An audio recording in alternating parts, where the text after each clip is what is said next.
Você talvez use um cadeado todos os dias.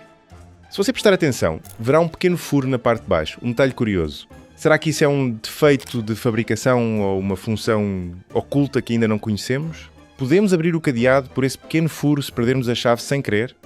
O que é realmente esse pequeno furo? Por que um projeto feito para segurança, como um cadeado, precisaria de um furo tão pequeno?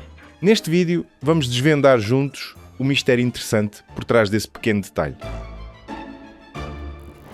Um cadeado nasce para impedir roubos, mas para sobreviver na vida real, ele também precisa enfrentar um inimigo mais silencioso: água, poeira, ferrugem e o tempo. Pense em um cadeado pendurado em um portão, em uma cerca, em um depósito, em uma bicicleta, em um container ou em um armário público. Ele não vive num ambiente limpo e seco. Ele precisa suportar chuva, sereno, poeira, neve e mudanças constantes de calor e frio. E adivinhe o que acontece quando a água entra dentro do cadeado? Os problemas começam a aparecer. Se não houver uma saída, a umidade pode permanecer dentro do mecanismo, desgastando as peças metálicas com o tempo. E a ferrugem começará a se formar nas molas e nos pinos internos. Isso faz com que o cadeado impere, fique difícil de girar e no fim você coloca a chave, mas o cadeado já não quer abrir. Em regiões frias, o problema é ainda pior. A água que entra pode congelar. Nesse momento, mesmo sem ninguém tentar arrombá-lo, o cadeado pode se transformar sozinho em um pedaço de metal inútil. E é aqui que esse pequeno furo salva a situação, o furo de drenagem. Mas isso ainda não é tudo. Esse pequeno furo não serve apenas para a água sair, ele também é o caminho para o lubrificante entrar. Você já se perguntou por que os cadeados costumam durar tanto tempo?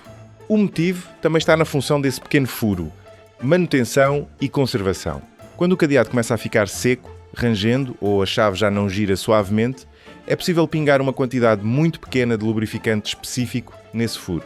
O lubrificante penetra nos pinos, nas molas e no cilindro interno da fechadura, ajudando o mecanismo a funcionar com mais suavidade. Meus amigos compartilharam algumas dicas que eles usam para fazer a manutenção de cadeados. Para cadeados usados ao ar livre, um deles os deixou de molho em óleo fino e escorrer sobre um pano durante a noite. Depois de 5 a 10 anos, essa camada de óleo ainda conseguia ajudar a repelir a água.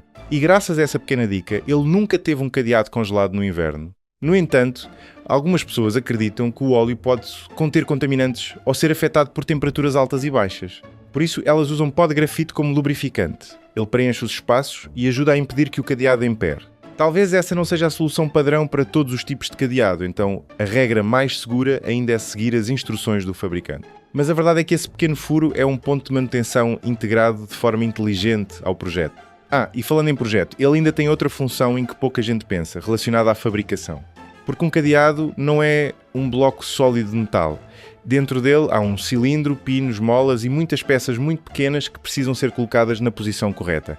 Durante a fabricação ou montagem de alguns tipos de cadeado, eles podem ajudar a criar um ponto de acesso, posicionar componentes, ajustar ou verificar alguns pequenos detalhes internos.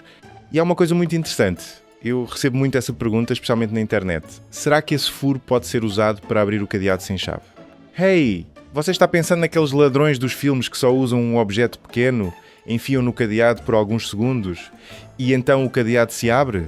Mas não, na vida real, o pequeno furo no cadeado não foi feito para isso. Tentar usar esse furo para abrir o cadeado quase sempre levará à frustração ou, pior, a danificar o cadeado. Então, da próxima vez que alguém perguntar sobre o pequeno furo na parte de baixo de um cadeado, você pode responder com confiança. Não pense que isso é um defeito de projeto. Também não é uma abertura secreta. Um furo menor que a ponta de um lápis, mas ele ajuda o cadeado a resistir à água, à poeira, à ferrugem, ao congelamento e ao tempo. Um bom cadeado não é feito apenas para resistir a quem quer abri-lo. Ele também precisa se proteger do ambiente em que precisa viver todos os dias. Ok, se você ainda tiver alguma dúvida sobre esse assunto, ou se houver coisas familiares que poucas pessoas entendem de verdade, comente o tema que você quer que eu explique a seguir. Obrigado por assistir.